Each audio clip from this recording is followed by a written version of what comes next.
এরা এমন জায়গায় স্পিড ব্রেকার দেয়, বাবা রে বাবা।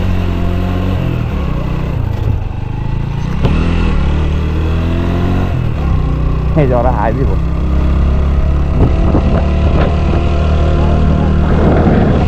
Hello guys, welcome to our YouTube channel tourist couple বিডিতে আপনাদেরকে আরও একবার স্বাগতম। আমরা গত পর্বে আপনাদেরকে দেখিয়েছিলাম অ্যাকচুয়ালি নীলগিরি পর্যন্ত আমরা এসেছিলাম এবং নীলগিরির পরে আমরা থানচি যাওয়ার যে প্ল্যান ছিল সেটি আমরা আপনাদেরকে এই পর্বে দেখাবো।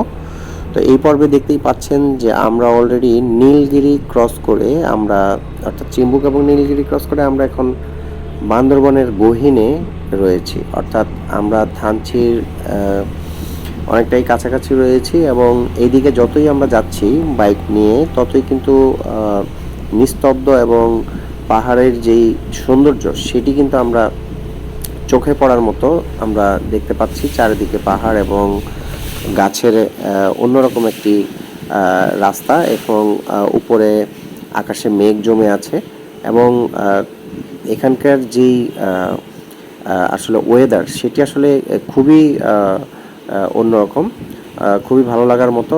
আপহিল, ডাউনহিল এবং চারিপাশের যেই পাড়াগুলো রয়েছে অর্থাৎ পাহাড়ি যেই পাড়াগুলো রয়েছে সেই পাড়াগুলো কিন্তু খুবই নীরব, অর্থাৎ লোকজন নেই, একেবারেই অন্যরকম একটা পরিবেশ কাজ করছে। তো যেহেতু বান্দরবনে অনেক দিন পরে আমরা প্রবেশ করছি, আসলে অনেক দিন বন্ধ থাকার পরে আমরা বান্দরবনে প্রবেশ করেছি, তাই একটু ভয় ভয়ও কাজ করছে, কারণ আসলে কোথাও কোনো সমস্যা হয় কি না। তাই আমরা আসলে সবাই আকপিস হয়ে একত্রিত হয়ে কিন্তু প্রবেশ করছি এবং আমরা টোটাল 11টি বাইক প্রবেশ করেছি এবং আমাদের প্ল্যান হচ্ছে যে আমরা থানচিতে গিয়ে আসলে সেখানে আজকে রাতে স্টে করব এবং সেখান থেকে পরবর্তীতে আমরা কক্সবাজারের উদ্দেশ্যে রওনা হব।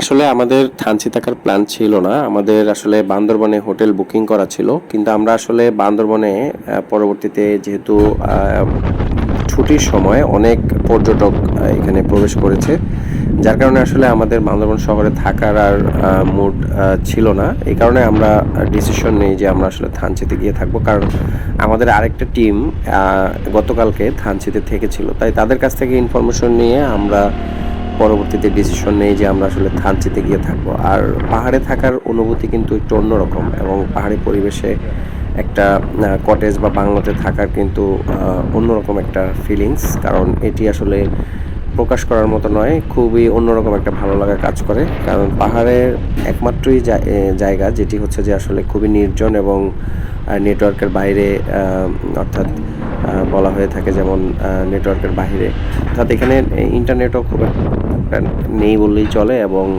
পাহাড়ি রাস্তাগুলোতে দেখতেই পাচ্ছেন যে কোনো গাড়ি বা কোনো কিছুই নেই। তো যার কারণে হচ্ছে যে এই জায়গাগুলোতে আসলে অন্যরকম একটা ভালো লাগা কাজ করে। আর এই পাহাড়ের মেইন আকর্ষণটাই হচ্ছে এটা যে আসলে আপনি যত দূর যাবেন শুধু পাহাড়ই দেখবেন এবং পাহাড়ের পুরো নিস্তব্ধতা, কোনো রকমের কোলাহল বা শব্দ নেই। তো এই জিনিসটা আসলে পাহাড়ের সবচেয়ে ভালো লাগা মতো একটি বিষয়, অর্থাৎ একটি প্রধান বিষয় যেটি আপনি অন্য কিছুর সাথে মিলাতে পারবেন না। তো যার কারণেই আসলে আমরা বাইকার বা যারা পর্যটক রয়েছি তারা কিন্তু ছুটে আসি এই পাহাড়ের গহীনে, যাতে নীরব, অর্থাৎ নিরবিচ্ছিন্ন একটা পরিবেশে বা ওয়েদারের সাথে থেকে আসলে পাহাড়ের প্রাকৃতিক যে সৌন্দর্যটা সেটি উপভোগ করতে পারে এবং সেই উদ্দেশ্যে কিন্তু সবাই এসে থাকে। বান্দরবনের থানচি আসতে চাইলে আপনি বান্দরবন শহর থেকে জিপ ভাড়া করে আসতে পারেন অথবা সিএনজি দিয়েও আপনি চাইলে রিজার্ভ নিয়ে আসতে পারেন। দেখছো পাহাড়, দেখছো? আমরা ওই পাহাড়ে উঠবো, ওইটাই ডিম পাহাড়, বুঝছো? ওই ঘুরে ঘুরে ঘুরে ঘুরে ওই পাহাড়ে উঠবো, উঁচা পাহাড়টা। যারা বাই রোডে আসতে চাচ্ছেন অন্য কোনো ওয়েতে, কারণ আমরা তো আসলে বাইক নিয়ে এসেছি, তাই আসলে আমরা বাইক দিয়ে আসছি, বাট বাইক ছাড়া কেউ আসতে চাইলে জিপ অথবা সিএনজি দিয়ে আসতে পারেন। আর বাইক নিয়ে আসলে বাইকার যারা রয়েছেন তারা আসলে বাইক নিয়ে বান্দরবন বা হিলে এসে থাকেন। তো বাইক নিয়ে যারা আসেন আসলে সবারই একটা আকর্ষণ থাকে যে আমাদের যেই পার্বত্য অঞ্চলগুলো রয়েছে তার মধ্যে বান্দরবনই হচ্ছে সবচেয়ে সুন্দর জায়গা, এবং এই সুন্দর জায়গার মধ্যে সবচেয়ে আকর্ষণীয় প্লেস হচ্ছে থানচি। এবং থানচি থেকে আলীকদম হয়ে যেই রোডটা ডিম পাহাড় হয়ে গিয়েছে আলীকদমের দিকে, ওই রাস্তাটি কিন্তু ভিউ অসাধারণ। তো আমরা আসলে রাইড করতে করতে আমাদের সাথের কয়েকজন একটু পিছিয়ে পড়ে গিয়েছে, তাই আমরা একটু এখানে দাঁড়িয়েছি যে আসলে এখানে তাদেরকে নিয়ে একবারে আমরা যাব। তো কারণ হচ্ছে যে আসলে যেহেতু রাস্তা একেবারেই ফাঁকা শুনশান, তাই একটু ভয় ভয় কাজ করছে। কারণ এর আগে আমি বলেছিলাম যে আসলে বান্দরবন নিষিদ্ধ হওয়ার পরেই আমরা এই প্রথম প্রবেশ করলাম, এবং আমাদের এই টিমটি একমাত্র আমরা থানচিতে প্রবেশ করেছি এই মুহূর্তে। আর অন্য কোনো বাইকার বা কাউকে আমরা এই রোডে আসলে দেখতে পাচ্ছি না। আর এলাকার লোকজনও কিন্তু একেবারেই নেই বললেই চলে, একদমই শুনশান। তাই আমরা আসলে সবাই একসাথে একত্রিত হয়ে যাওয়ার চেষ্টা করতেছি, কারণ আসলে যদি যেন কোনো সমস্যা না হয়।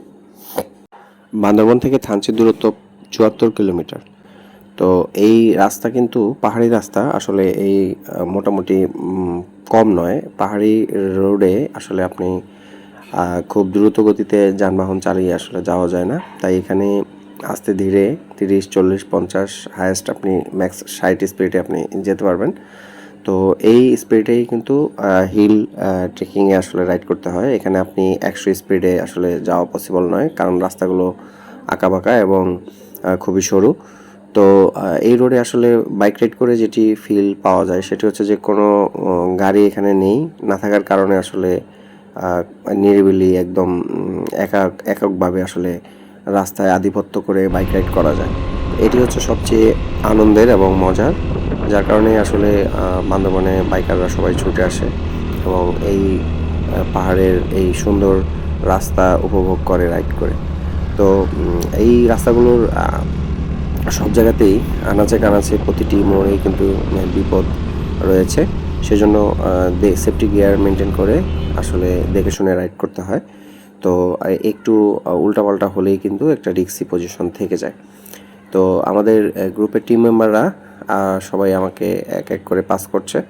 আসলে সময়ও খুব কম, সন্ধ্যা হয়ে আসছে। আমাদের থানচি গিয়ে আসলে হোটেল ঠিক করে তারপরে আমাদের আসলে উঠতে হবে সেখানে। তো সেজন্য আমরা একটু দ্রুত তার সাথে এগিয়ে যাচ্ছি। তো এখানে একটি চেকপোস্ট রয়েছে থানচি যাওয়ার আগে। আমরা এই জায়গাতে আসলে থাকবো কিছুক্ষণ, তারপরে আমরা এখান থেকে চেকপোস্টে এন্ট্রি করে আমরা থানচির উদ্দেশ্যে রওনা হয়ে যাব। এখান থেকে আর খুব বেশি দূরে নয় থানচি। তো এখানে মোটামুটি সব বাইকারকেই এন্ট্রি করে তারপরে যেতে হয়। তো আমরা এখানে এখন এন্ট্রি করব এবং এন্ট্রি করে আমরা এখান থেকে বেরোবো। তো এখানে দেখতে পাচ্ছেন যে ভিতরে একটি ঝর্ণা এবং এখানে আর্মি ক্যাম্প। আমরা সবাই এখানে একটু বসে টাইম স্পেন্ড করছি, একটু রেস্ট নিচ্ছি। এবং এখানে একটি রেস্টুরেন্ট রয়েছে ওই সামনে। ওই রেস্টুরেন্টে খাবারের প্রাইস এত বেশি যে আসলে প্রাইসটা বড় না। এখানে হচ্ছে যে আসলে আমরা খাবারটা অর্ডার দিলে তার 1 ঘন্টা পর তারা খাবার দিবে বলতেছে। তো আসলে আমাদের এখানে আর খাওয়া সম্ভব হয়নি।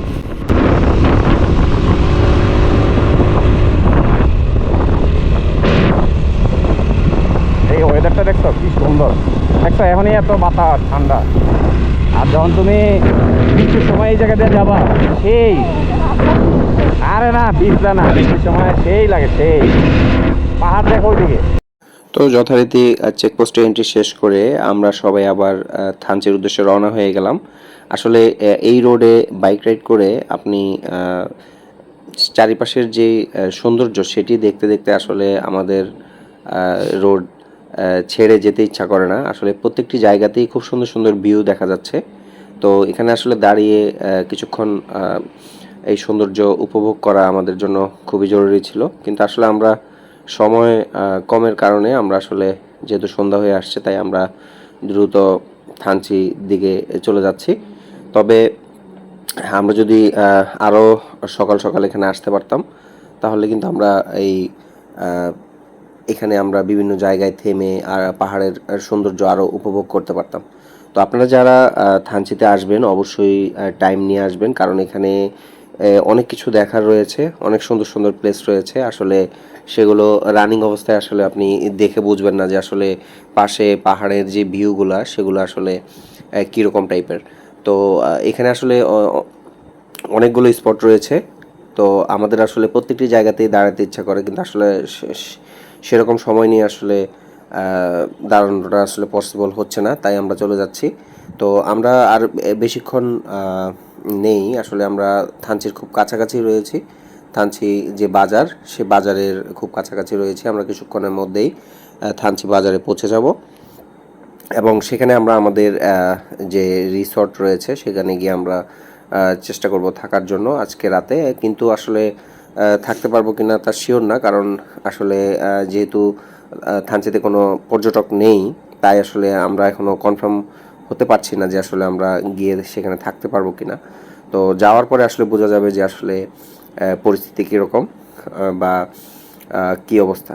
তো আমরা চলে এলাম থানচির সেই কাঙ্ক্ষিত জায়গায়, যেখানে এই চত্বরটি আসলে সবাই চিনে। বাংলাদেশে মোটামুটি যারা ট্যুরিস্ট রয়েছেন তারা মোটামুটি সবাই এই জায়গাটি চিনেন এবং এই জায়গাটি, রাস্তাটি খুবই ঢালু।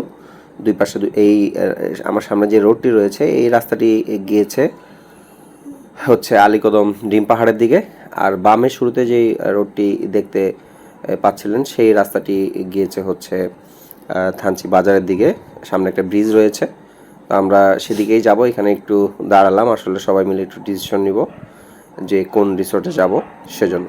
তো থানচি বাজারে আমরা অনেকক্ষণ ঘোরাঘুরি করলাম, কারণ হচ্ছে যে এখানে কয়েকটা হোটেল এবং রিসোর্ট রয়েছে, সেগুলোতে আমরা গিয়ে কথা বললাম ম্যানেজারদের সাথে। অবশ্য সেখানে তারা থাকার কোনো সমস্যা নেই, তারা বলতেছে থাকা যাবে, কিন্তু আসলে আমাদেরকে হচ্ছে আর্মি চেকপোস্ট থেকে বলে দিয়েছিল যে আসলে আমরা রাতে এখানে কোনো পর্যটক থাকতে পারবো না, অবশ্যই আমাদেরকে বেরিয়ে যেতে হবে।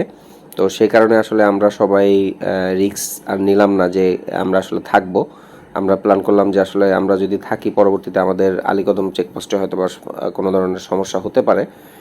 তো সে কারণে আমরা ডিসাইড করলাম যে আসলে আমরা থানচিতে না থেকে আমরা থানচি থেকে বেরিয়ে যাই, কারণ যেহেতু কোনো পর্যটকও নেই এখানে, আসলে কোনো ধরনের সমস্যা হলে সেটা আসলে আমাদের জন্য প্রবলেম, কারণ আসলে টিমে তো অনেক লোকজন রয়েছে, তো আসলে সবার জন্য একটা প্রবলেম হয়ে দাঁড়াবে। তো যার কারণে আমরা আর রিস্ক না নিয়ে আমরা এখন ডিম পাহাড়ের দিকে এগিয়ে যাচ্ছি এবং ডিম পাহাড় আমরা চাচ্ছি যে সন্ধ্যা মধ্যে আমরা আসলে ডিম পাহাড় ক্রস করে আলীকদমে বেরিয়ে যাব এবং সেখান থেকে আমরা কক্সে চলে যাব।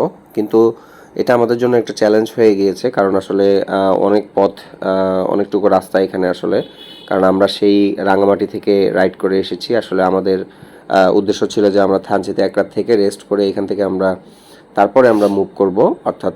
তো যেহেতু আমরা আসলে থানচিতে থাকতে পারছি না, আমাদের চলে যেতে হচ্ছে, তো তাই আমরা কক্সের উদ্দেশ্যে রওনা হয়েছি। সবাই আমাদের জন্য দোয়া করবেন এবং আমরা ডিম পাহাড় হয়ে আলীকদম হয়ে কক্সে যাব। তো আমাদের সেই ডিম পাহাড়ের যাত্রা দেখার আমন্ত্রণ রেখে আজকের মতো আমরা বিদায় নিচ্ছি এই অংশ থেকে। পরবর্তীতে নতুন পার্টে আপনারা ডিম পাহাড় হয়ে কক্সে যাওয়ার গল্প জানতে পারবেন। সে পর্যন্ত সবাই অপেক্ষা করবেন এবং আমাদের পাশেই থাকবেন। ধন্যবাদ। আসসালামু আলাইকুম।